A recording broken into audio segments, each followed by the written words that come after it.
everyone. For those of you who don't know me, I'm Ben Eagle. I'm the host of the Meet the Farmers podcast, and a big welcome to those of you who are joining through the Gen Dick Network. I'm pleased to say this is going out through that. This is a special bonus episode in which we're looking at opportunities in the farming and wider rural sector for those in the ex-serving armed forces community. And I'm joined by two guests, Penny Connorton and Jeremy Moody, who I'll introduce on the podcast in a bit. But this was a great discussion looking at those opportunities. So I hope you enjoy it. And if you enjoy the podcast generally, you can find it on Spotify or Apple Podcasts. Just search for Meet the Farmers. But in the meantime, please enjoy this episode. I'm joined by two guests today. Firstly, Penny Connorton, who is Director of Penny's Farm Able CIC. Penny specialises in supporting military families, carers and service users with PTSD and trauma-related conditions, as well as helping farmers and estates diversify and connect with skilled military service leaders. Penny is also a former farmer, cheesemaker, farm shop owner, and agricultural lecturer, so she'll be very much at home on this podcast. Jeremy Moody is also with me. Jeremy is the Secretary of and Advisor to the Central Association of Agricultural Valuers, CAAV. He handles the many issues covered by the organisation across the UK, including agricultural tenancy and land occupation issues, taxation, valuation, and telecommunications, liaising with government at all levels and writing widely on both policy and practice. Former Royal Marine Commando Jamie Doxey was also due to be with us, but I must say, sadly, he had work commitments today, so he wasn't able to make it. Penny, thank you for doing this. Let's go straight over to you. I suppose, first of all, can you just introduce yourself, first of all, in terms of your background and why you came into this area? Well, I was a townie, and I blame James Herriot for All Creatures Great and Small for me starting farming many years ago, 1980. And I farmed quite successfully for 22 years, farm shop, bed and breakfast, Jersey cows, had some dairy produce, lots of tourism, and now crossed the border from Cornwall into Devon and helping other farmers to look at alternatives, diversification of taking younger military service leavers and non-farming people as well that want to learn. Yeah, and that's some of the work that you do through your CIC. Can you maybe just give us a little bit more information about that specifically?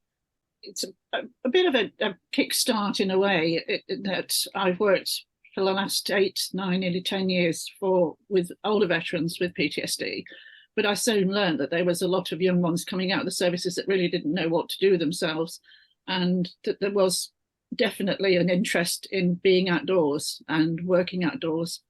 And so I've combined those experiences to help and has some recent real successes, actually. Yeah.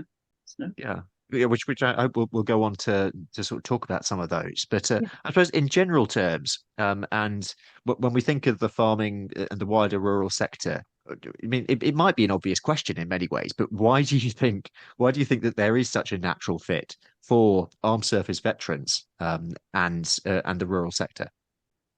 Well, if you think of the places that some of our service leavers and veterans have been, and they like a challenge, they rise to a crisis, which we often have crisis on farms, don't we? Foot and mouth and oh yes, and so on. So the adaptability of being able to change tack at the short notice and the whole premise of what they've been used to. And in terms of like the challenges that veterans face generally after leaving the forces, can you give us a picture of that? Yeah, there's often a fallout.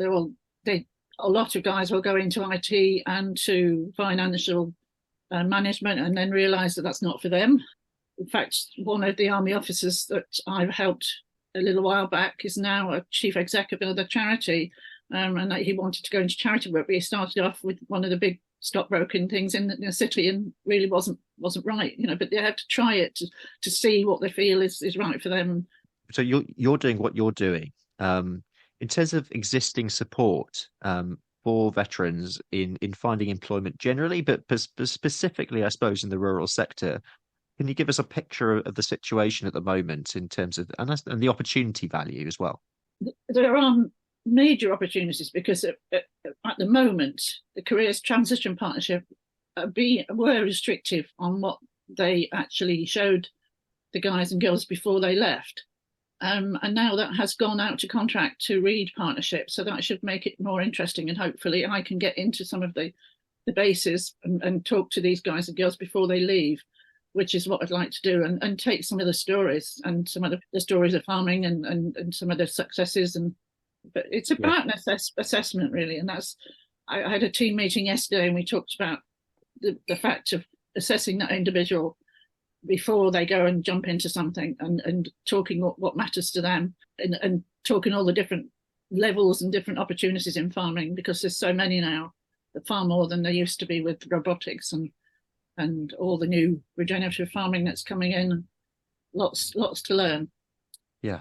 Trying to keep up with it myself is not easy. It's certainly not. There's a lot going on. And in terms of, I suppose, your ambition for the CIC, where would you like to be in a few years' time? Where would you like to take this? My children say to me, "Mum, when you're going to retire?" But I say, "What's that?" So no, never retire, because you start giving up when you retire properly, don't you? Yeah, this is it. I know. I think to see much more education about the amount of roles there are in farming and agriculture and horticulture. And it's coming because there's a lot more younger people wanting to work on the land now, and wanting to do the self-sufficiency bit, or communicate, collaborate with each other. I'm helping 2 other groups at the moment that are looking buying farms and want to actually live and work together. So that's a separate entity, but it obviously will fit in with the veterans and the service leavers side of it as well. Jeremy, let's bring you in. Just interested in your, I suppose your thoughts on this generally, but first of all, where you're coming to from this, from your position at the CAAV. Well, thank you. You gave a kind introduction to me right at the start of this. So just to say perhaps a few words about the CAAV, it's the UK-wide professional association representing briefing qualifying agricultural valuers who do a lot more than agriculture and a lot more than valuation. So it's advice and acting for farmers and owners, rural businesses on the many issues, the structures, a lot of the grant schemes, a lot of how you deal with matters economically, but dealing with individuals and families involved in this world who may be estate owners, or there may be somebody seeking a tenancy, and it's providing advice and dealing with people, but on the practical, technical and professional topics that give support in that, bringing all the themes together that bear on a farm. And so partly here to talk about the opportunities in the profession, but also from the vantage point that gives looking at the opportunities in the wider rural world, everything from farming through contracting, gamekeeping and the rest across the UK, as a range of opportunities at what we see as being perhaps the most fascinating time of change coming to agriculture for a great many decades. That with all the needs for better businesses, the needs to manage it in line with environmental aspirations for the country, the risks and opportunities that come with climate change, and the probability that with changes in support arrangements, there may be many more opportunities to have access to land. These are times to be looking and times to be giving advice. And with all that in mind, and Penny's work in mind as well, and others like her, the opportunity value for veterans is clearly an interesting one. What was your initial sort of take on this when Penny started talking to you about this? Well, I see this as very positive. Firstly, of course, from the profession. We are a growing profession. The rural professional work is very busy, but also just for the wider rural world, the can-do, the practicality, the adaptability of many military and ex-military people is a seriously attractive proposition. Historically, many came in to help manage country estates, having been in the army. That now there are fewer opportunities in that per se than there were, but the ability to deal with people, the ability to manage, as Penny was saying, the inevitable crises that come up, the ability to act on your own initiative, these are things which we would value. I think the rural world will value, and it's now trying to introduce our world to people who don't know it, and people who don't know it back again. This is the opportunity I see in this at this interesting time. Penny, just following on from what Jeremy's been saying there, it's a massive time of change, but that brings opportunity, doesn't it? Absolutely, yes. Many opportunities, and that's the need of getting those opportunities over to the right people. I admire some of the engineering and creative things that some of the farmers are doing. I always loved the farmer invention stands at the shows, and the adaptability and the creativity that can come from that. And that also can happen with guys that have been in the services, that have been into engineering and all those sort of things. Yes, there is an enormous advent of the new technologies coming into agriculture. A lot of the GPS work that the military will be used to is here for precision farming, but the opportunities of new robotics coming into everything from dairying through to fruit growing. People should give up on the traditional view of what they might have thought farming was, but prepare for what farming will be. Jeremy, do you think we're doing enough as an industry to break that stigma, I suppose, of what agriculture used to be and actually what it is now? I suppose the answer is, of course, always you are never doing enough. But I think these are the moments to sell to a wider audience at the point at which we want people from a wider range of backgrounds, with the insights that come from a wider range of backgrounds, to tackle the problems that we will be facing and the opportunities that we will be facing. And it's opportunities like this podcast. It's opportunities like looking more widely, as we're trying to do as a profession, at attracting that wider range of people who can then bring the greatest range of skills to giving advice, but equally those who can bring the greatest range of backgrounds to looking at the problems that you will face if you're working on an estate, if you're farming on your own account, if you're a contractor, if you're a gamekeeper, if you are the engineer that's coming in to look after robotics in a dairy. We need to tap all these people, and hence the opportunities of a podcast like this. And I think because I'm from a non-farming background, I looked at it differently when I started farming.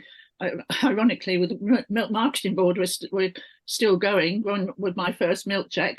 A lot of farmers just took it for granted that they were going to have their milk collected. Whereas when I moved to a bigger farm, I thought, well, it's milk, I need to do something with it, and made cheese and set up a farm shop.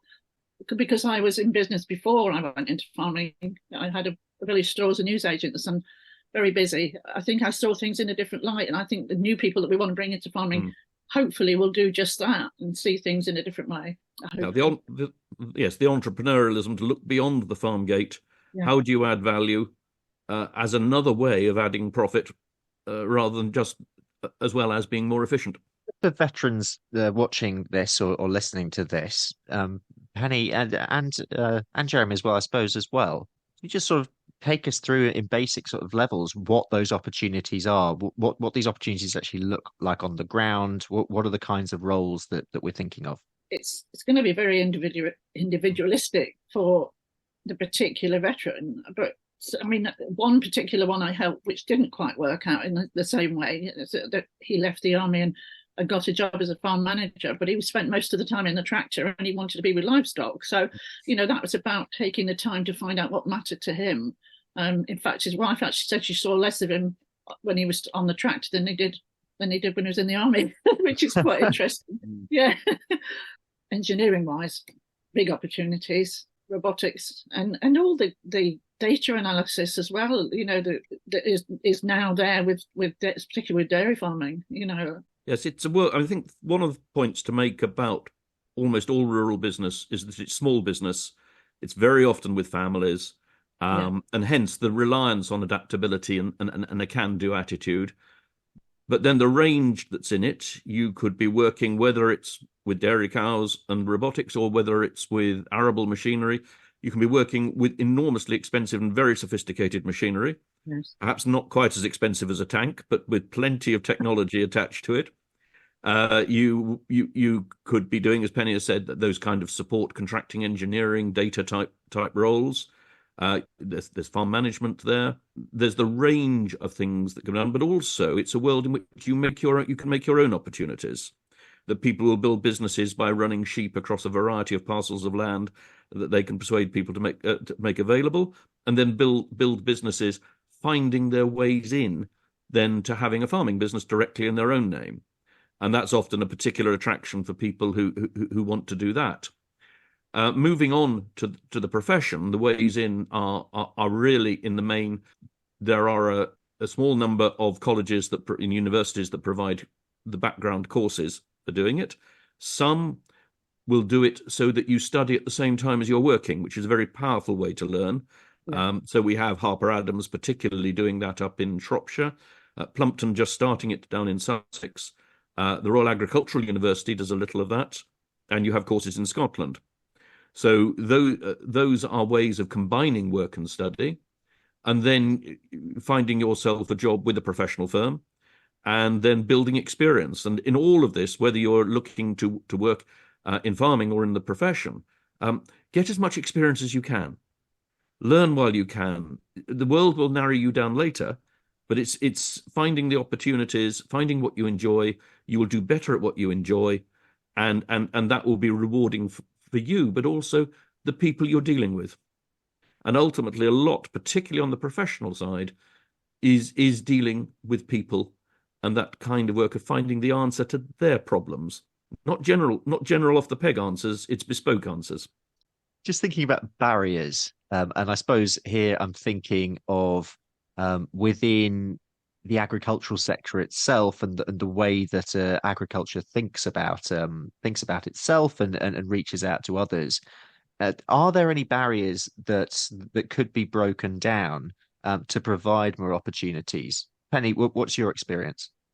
I've connected with a company which is all run by veterans called Job Oppo, and their mission statement is valuable, not vulnerable. And they say that sometimes, and particularly maybe farmers might feel like this, that they're all got post-traumatic stress, or they're mad, sad and bad, which is really sad to hear, but that's what they say. And they're trying to put across the fact that there are some very high-ranking, interesting, intelligent people, and they're not all got PTSD. And that's something that needs sharing. And even guys with PTSD who know how to learn and look after themselves and have the coping mechanisms can make extremely good workers. So that's the message that I want to share, but that's my experience of the last 10 years or more. And I suppose more broadly, looking at the farming world first, not necessarily so much barriers, but not being a prisoner of your preconceptions. As a world of small businesses, it's a world then of contact. It's being open. Go and join a grassland society to meet people, follow contacts, lead on to find somewhere that gives a foothold. It's the close relationships with those with whom you're working, and so building on that. The world it's not assuming that people are as closed as people might fear in the farming world.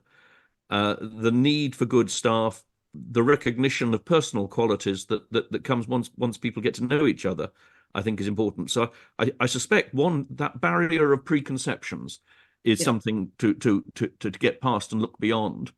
Don't be deterred by a common point for those people who are looking at getting into farming is to say, oh, but I can't afford to buy a farm.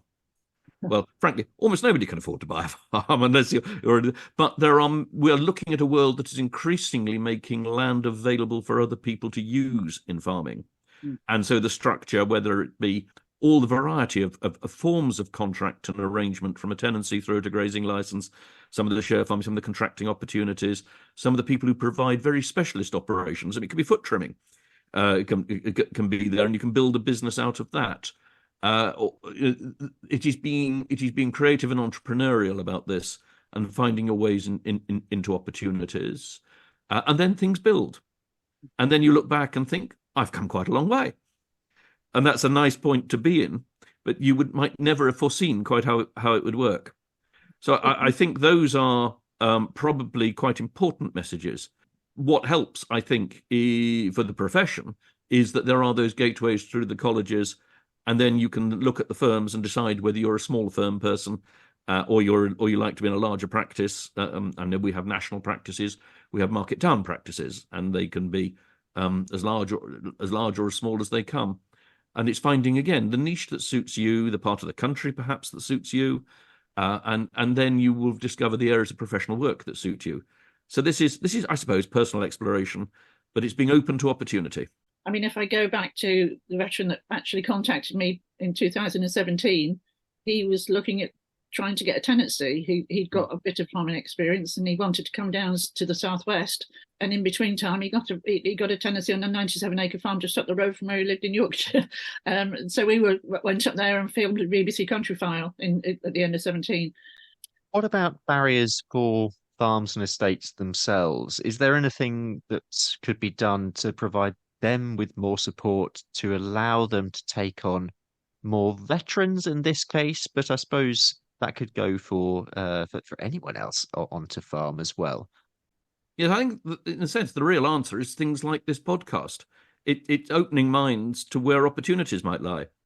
There's a need across the entire economy for good people to do work, and farming and estates and the other rural businesses are in just that position.